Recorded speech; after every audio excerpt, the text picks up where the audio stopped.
time for New York City Baseball, Past, Present, and Future. I am back, and you are with me, the Zigzag Man. It's New York City Baseball, Past, Present, and Future. And this is the Comfortably Zoned Radio Network. My guest today is a former New Yorker. Well, actually, he's a New Yorker. I'm a former New Yorker. Originally from the Bronx and a Yankee fan, Alan Blumkin. How are you, sir? Very good. Oh, good. I just want to reminisce a little bit about the days in New York. And you're one of those folks on Facebook who I consider to be just a super baseball fan. You just, you have wonderful memories of the past, and you don't mind sharing your memories on a regular basis with folks in baseball groups on Facebook. And I think you're an interesting guy. Any New Yorker that retains his New Yorkership for all these many years, like you said, it's snowing this morning. How is New York compared to the way it was in the 50s? I know it went through, I left in the 60s, went through some bad stuff. Subject. The more I see and the more I've lived through, the more it's declined. It's the crime, you say? It's declined. You've got to either be very rich or very poor to be able to use the city, and I'm neither one of them. Okay, well, that's a good thing in some ways, I'll have to say. But you're in Brooklyn. You had moved to Belrose for a while, and that's why in the Bronx. And Belrose in those days, nobody was born there. I moved there in 1951, which was my first year that I was a baseball fan, which of course happened to be a ridiculous year in New York. And everybody was from either Brooklyn or the Bronx. Right. Now, very few Giant fans. The Yankee fans are Dodger fans, and you hated the other team. You hated it, absolutely. It's not like it is today where you go, well, you know, I like the Mets, but if the Yankees win, it's okay. No, people were fanatical in those days. Oh, yeah. Yeah. I mean, I hate everything about the Dodgers especially, and I usually want them to win the pennant so the Yankees could beat them in the World Series. Right. Now, a kid had to choose in the day of what fan, what team to root for, and it generally had to do with the person taking them to the game, parents, older brother. How'd you get started, and what was your first game? I got started as through the baseball cards. I started collecting in 1951 with the Bowmans and those small Topps redbacks and bluebacks. Right. It was almost a game. I remember there was a hit on the back. Yeah. Right. Unfortunately, did that I don't have any of them anymore except the reprinted ones because, as in a million other cases, my mother threw them out. Right. Actually, my mother kept the cards, threw my brother out. It was very I started watching it on television. In those days, the Dodgers were on Channel 9, and the Yankees and Giants shared Channel 11, and they only televised home games. And the first game I went to, my parents took me. It was September 12th, 1953. The Yankees beat Detroit 13-4. Mantle hit a home run off Billy Heft into the center field bleachers, which probably would still be going if the bleachers didn't get in the way. And this is so long ago that Ray Boone, whose son and grandsons have finished baseball careers, was playing third base for Detroit. Right, and I remember the name Billy Heft. I think he played with the San Francisco Giants later on. The Tigers in 1954. Excuse me, 1956. That was a heck of a year, 1951. You're talking about 1953. Your first year as a fan was 51. That's correct. Just to refresh people's memory, the Giants and Dodgers went down to the wire. Dodgers leading them by like 13 games in August. Giants come back. miracle comeback. Ralph Branca has his second home run of the series hit off him, and Giants go on to win. Mueller breaks his leg in the playoffs, and in the World Series, for the first time ever, the Giants were the first team ever to have three blacks playing in the outfield, three African Americans, Negroes were back in the day, playing in the outfield at the same time. Mays played center in that World Series. Hank Thompson played right, moved over from third base, and Monty Irvin played left. And it was a historic World Series from that standpoint. It was the first year that Mantle came up from Mays' rookie year as well, and DiMaggio's last year. Now, you're a tad older than I am, a couple of 3 years. I remember the 51 season because my grandfather was 4 and a half, took me to all three ballparks, and made sure I got to watch DiMaggio. What are your memories as a Yankee fan of the great Joe DiMaggio? Well, I only saw him basically on television in his last season, and as he so eloquently put it when he retired after the season, says, I can't play like Joe DiMaggio anymore. And right. There was all sorts of reports from the scouting by the Dodgers that he couldn't throw anymore. And, DiMaggio was the one player who, even though it doesn't look that bad, the war years really, he was not the same player after World War II that he was before. But right. I only saw him on TV a couple of times. I remember watching on TV the incident in that World Series when Mantle tore his knee up, stepping on right. the drain when DiMaggio called him off a fly ball. Mantle was playing right field. And the person who hit that ball was number 24 for the Giants, Willie Mays. And the thing about that World Series is that the Giants had no rest time. After the Thompson game, Bobby Thompson won the pennant for them. They had to start the World Series the next day. Right. And they won, I think, 2 out of the first 3 games, and then there was a day where the game was rained out, and then the Yankees won the last 3. And Casey Stengel in that World Series in the 6th game brought in Bob Cazaba, who's a lefty. The Giants had a couple of men on base, and he brought up this Bob Cazaba, and Cazaba got the 3 outs, including the last one, which was a tumbling catch by Hank Bauer off the bat of Sal Evars. They asked Stengel why he brought in Cazaba in Yankee Stadium. He says, because all they're going to get was 400-foot fly outs, which is exactly what happened. The Giants scored 2 runs in the 9th inning on sacrifice flies, and which probably would have been home runs at most other ballparks. But right. The old Yankee Stadium was very, very hard on right-handed hitters. The years we're talking about, and this is Casey's doing in a way, yeah. he bridged 5 straight, and he bridged the gap between DiMaggio and Mantle. And I think Casey, when you look back in history, has to be one of the most underrated guys going.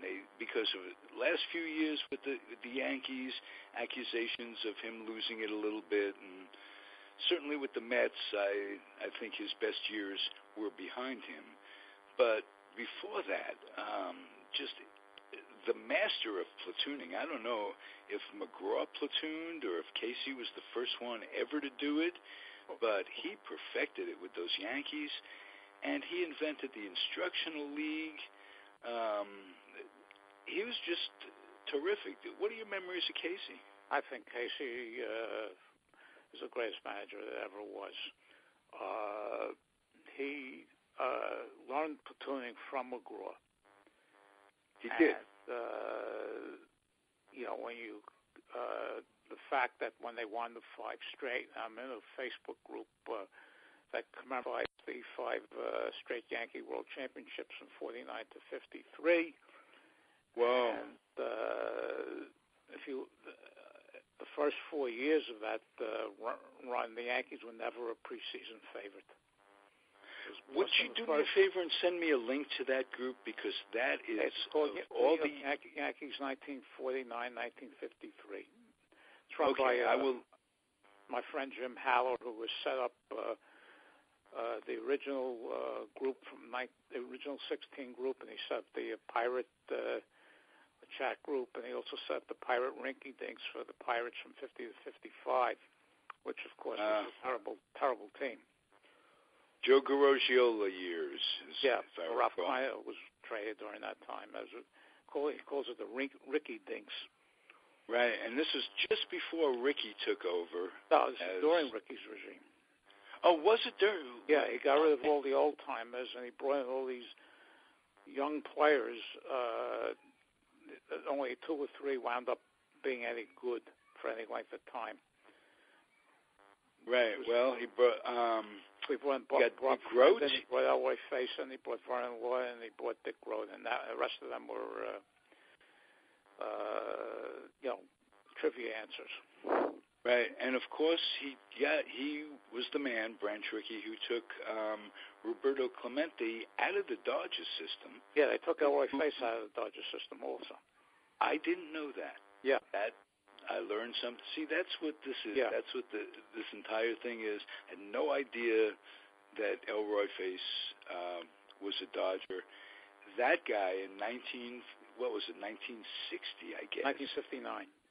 59. Okay. Yeah, 60, he won like 18 games. He was 18-1 or something like that. Yeah, and he was a relief. Amazing career. They would bring him, not like today. They would bring them in. Into tie games, and they bring them into for multiple innings. Yeah. You know a lot about the Pirates. Let me ask you this. I try to put Bill Mazeroski into perspective. Was he a Hall of Fame player, do you think? I think he was the best fielding second baseman. Yeah, well, the home run distorted a lot of things, and I became a Pirate fan. I went to I went to the University of Pittsburgh, and I was at the Forbes Field every time they played a game.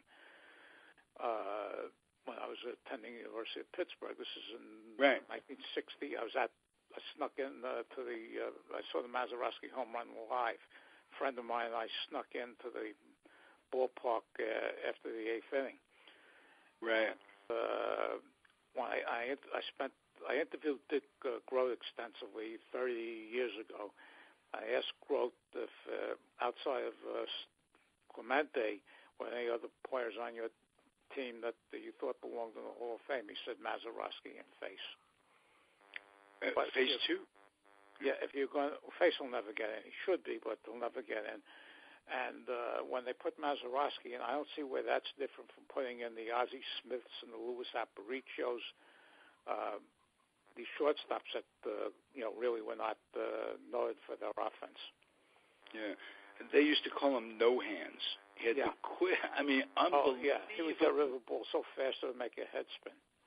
Right, reminded me of Jerry Coleman with the Yankees. Yeah. In those days, right? Was very slick, very smooth, and I think of all the plays, the double plays, absolutely, it's poetry in motion. It's ballet. And I get very mad when people post that he doesn't belong in there, and but I try not to get into too many arguments on Facebook. Right. Well, you're politically correct. I suffer from political incorrectness every now and again, but not in the baseball world. People are entitled to their opinions in baseball. I'll ask you this. I'll get into arguments. Like there's one thread going on now between Yogi Berra and Johnny Bench, and of course, Yogi was my all-time favorite as a ball player. I still get chills when I put the old World Series films on the TV, and every time that swing of his is just, even after all these years. Still I used to love him with a high fastball. He would, Casey would call it like Butcher Boy. Yeah. He would just get over a high fastball and lace the ball. I mean, the ball flew off Yogi's bat. Quick reflexes. Was Jackie Robinson safe or was Jackie Robinson out?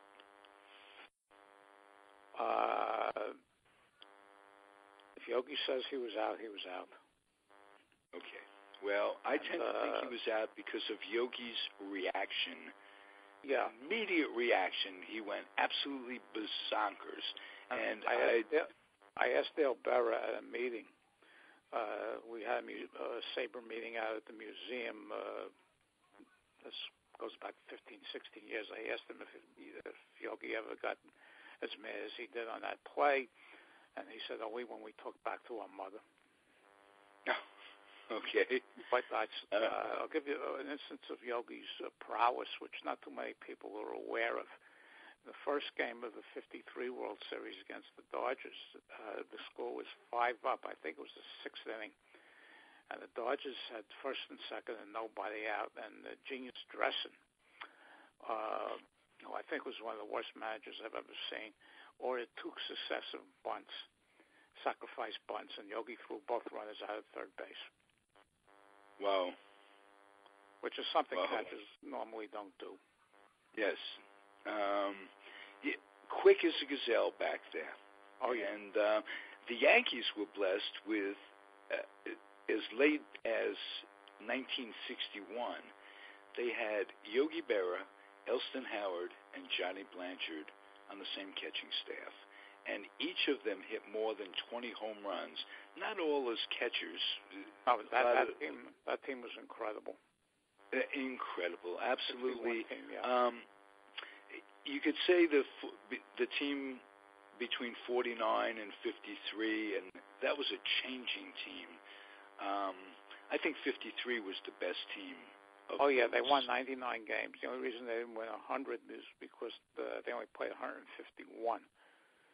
So the three games were postponed, and since they didn't mean anything in the race, because the Yankees won that by 8.5 games over Cleveland, they didn't play them. But that was. And the year after that, when Cleveland won, the Yankees won more. And they were swept more games than they ever won in any other year. Yeah. And they got beat out by Cleveland and won like 114 games. Yeah, they won 103. And I remember as a kid when I heard the three big pitchers for that those teams were Vic Raschi, Allie Reynolds, and Eddie Lopat. Right. I remember as a kid, I was 10 years old and eating supper when I heard over the radio the Yankees had sold Vic Raschi to the Cardinals, and I was up most of the night crying.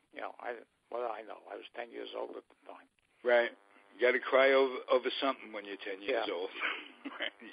So that that upset me. Upset me quite a bit, and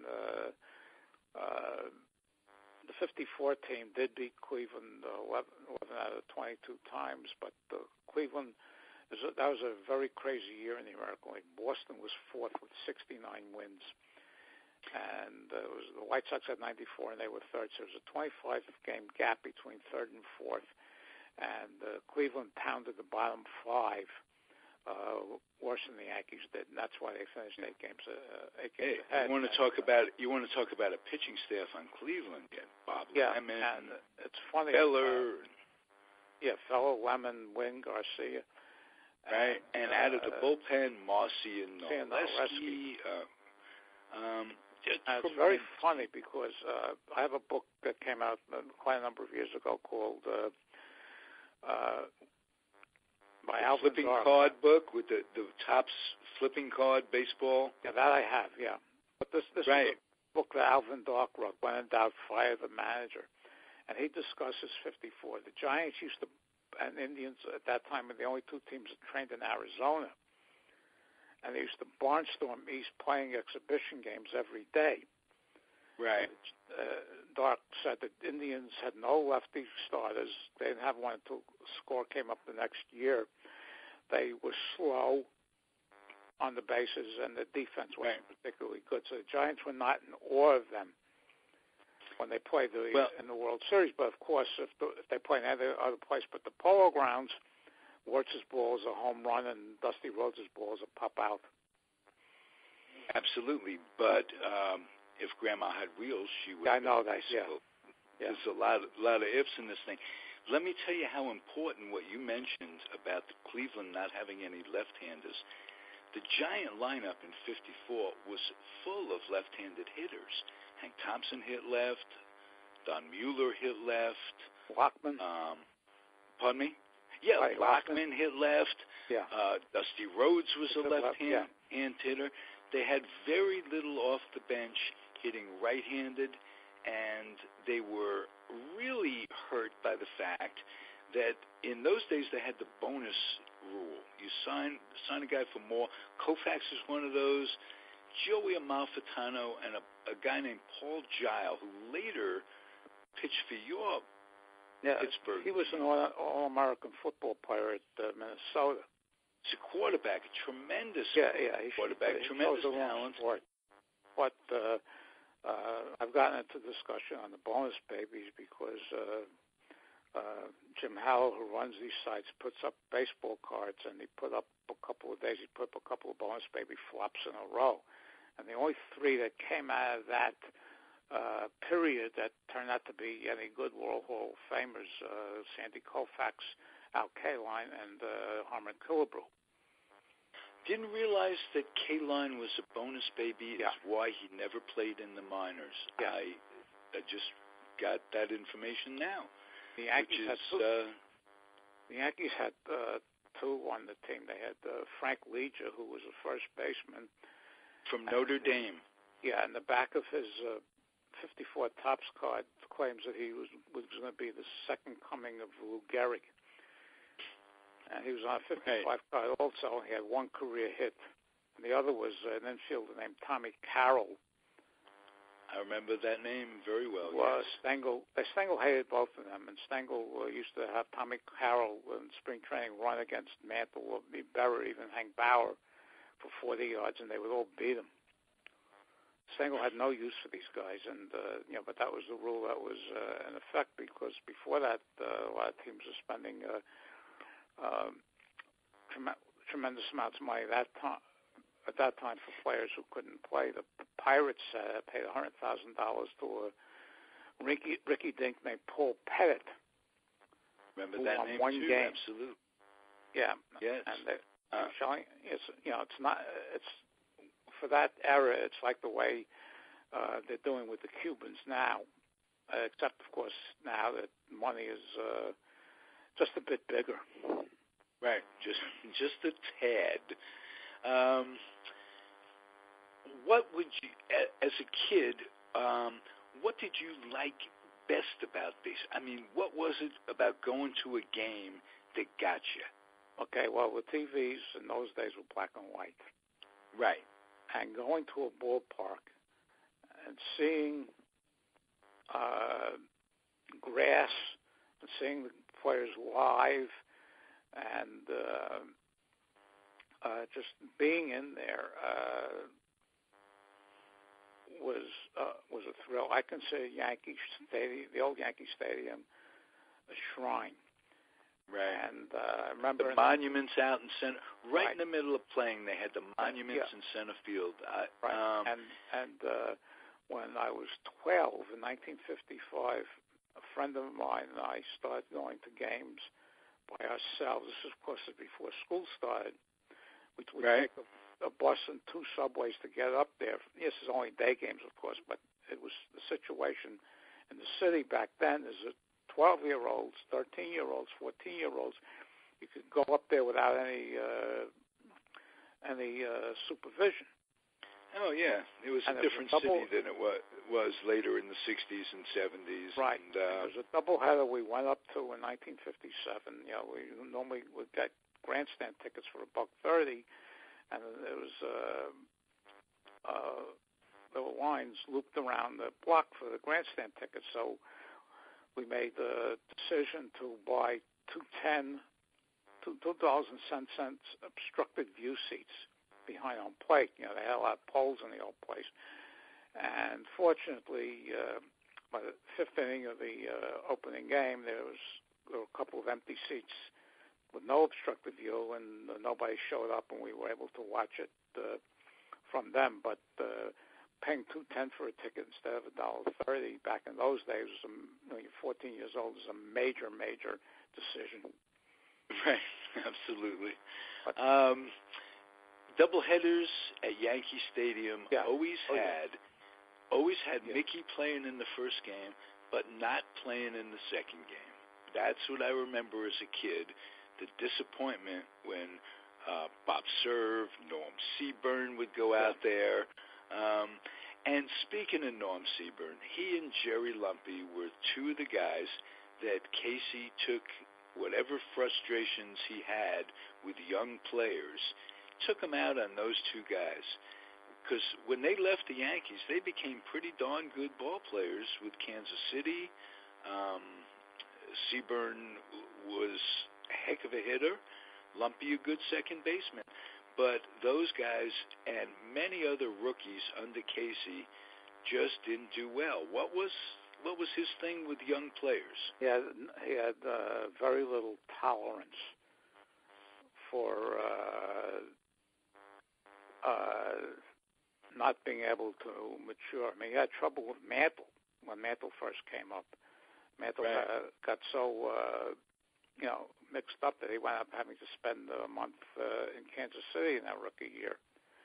Right, and very frustrated, almost retired, almost gave it all up. And, the only one of them who was very successful from the moment he got there as a rookie was Whitey Ford.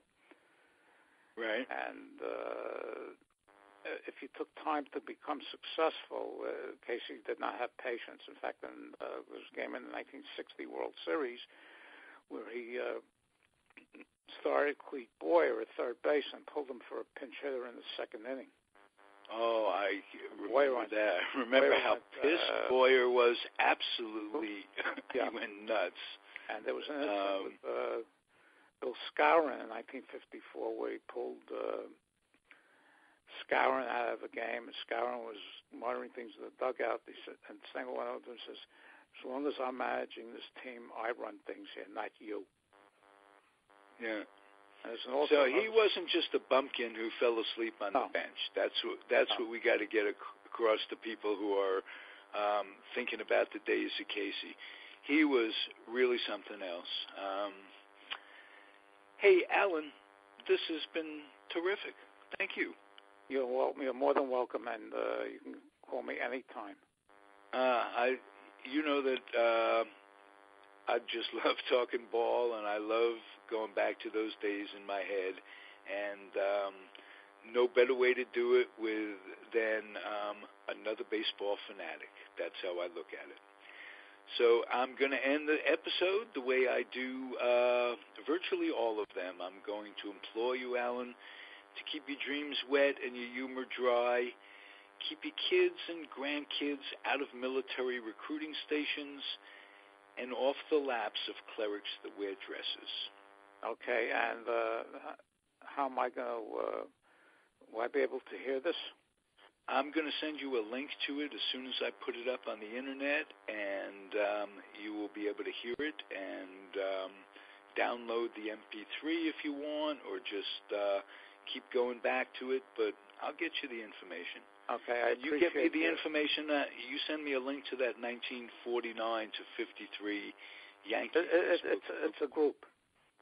Okay. Yeah, I didn't even know it existed, and I'm so into the Facebook baseball group it's trip. Called 1949, 1953 Yankees. Very simple. Yeah. Beautiful. Thank you, sir. And I'm one of the I want to just tell everybody out there to keep on keeping on, and thanks for listening. Yeah, I'm one of the admins, so I'll approve it. I appreciate that. Okay, thank you very, very much. And anytime you need me, just send me a message. Beautiful. Thank you again, sir. Thank you. Alan Blumkin, my friends out there, and first edition of New York City Baseball, Past, Present, and Future. Actually, it's the second edition. We've generally, my co-host on this is going to be Wayne Unger. And we got big plans for the future. So keep listening to the Comfortably Zoned Radio Network. We've got 4 or 5 different shows on, different podcasters, and we're building something special with some people who have social consciousness, and I'm proud of that. So tune in, Comfortably Zoned Radio Network. We're on iTunes, and adios, amigos and amigas.